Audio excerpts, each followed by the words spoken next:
नमस्कार, मी पंजाब डक उत्तर महाराष्ट्रातल्या शेतकऱ्याला सांगू इच्छितो की आज तुमच्या इकडे म्हणजे उत्तर महाराष्ट्रामध्ये नाशिक जिल्हा, घेऊत, आजोगर, अहिल्यानगर, त्याच्यानंतर धुळे, नंदुरबार, जळगाव या 5 जिल्ह्याचं तुम्हाला सांगतो की या 5 जिल्ह्यामध्ये काय होणार आहे। दुपारनंतर आज मध्ये ठिकठिकाणी सूर्यदर्शन झालेलं दिसतं। त्याच्यानंतर उत्तर महाराष्ट्रातल्या शेतकऱ्याला सांगू इच्छितो की आणखीन तुमच्या इकडे पोळ्याच्या दिवशी 2 दिवस मात्र तुमच्या इकडे थोडं पावसाचं वातावरण राहणार आहे, म्हणून हा अंदाज लक्षात घ्यायचा। 23 ऑगस्ट पासून 23 ऑगस्ट, 24 ऑगस्ट, 25 आणि 26 च्या दरम्यान तुमच्या नाशिक जिल्ह्यामध्ये अहिल्यानगर, त्याच्यानंतर जळगाव, धुळे, नंदुरबार या जिल्ह्यामध्ये चांगलं सूर्यदर्शन होईल। तुम्ही शेतीचे कामे करून घ्या, फवारण्या करून घ्या, म्हणून हे लक्षात घ्यायचं। मग तुम्हाला परत पाऊस कधी येणार आहे? परत काय होणार आहे, 27 आणि 28 ऑगस्टच्या 2 दिवस तुमच्याकडे पावसाचं वातावरण तयार होणार आहे, म्हणून हे अंदाज लक्षात घ्यायचा।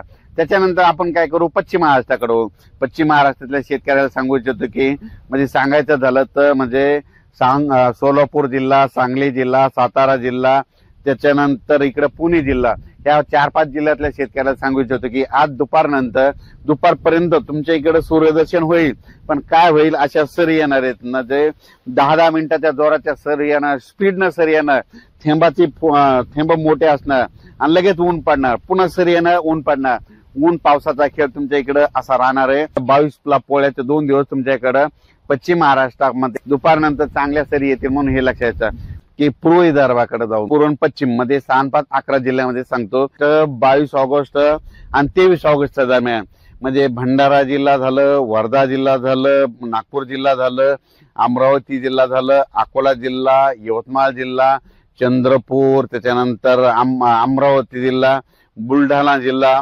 वाशिम जिल्हा, हिंगोली जिल्हा आणि इकडे यवतमाळ जिल्हा, तर ह्या पट्ट्यातल्या शेतकऱ्याला सांगू इच्छितो की आणखी दुपारपर्यंत म्हणजे दुपारी 2-2:30 पर्यंत थोडं सूर्यदर्शन 3 दिवस होईल, पण काय होईल माहितीये का, दुपारी 3-4च्या नंतर पुन्हा रात्रीच्याला काय होईल, तुमच्या इकडे आणखीन 3 दिवस थोडं पावसाचं वातावरण आहे।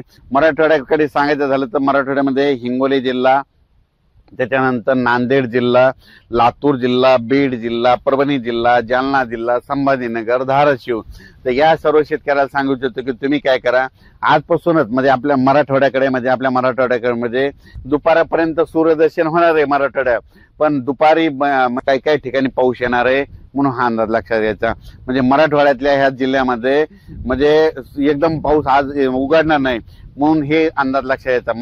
23, 24 आणि 25, 26 तारखेपर्यंत 4 दिवस चांगलं सूर्यदर्शन होणार आहे मराठवाड्याकडे। मग चांगला पाऊस कधी येईल, म्हणजे 26 ऑगस्ट, 27 ऑगस्ट, 28 ऑगस्टच्या दरम्यान परत पावसाचं वातावरण होणार आहे, म्हणून हे मराठवाड्यातले अंदाज लक्षात घ्यायचा।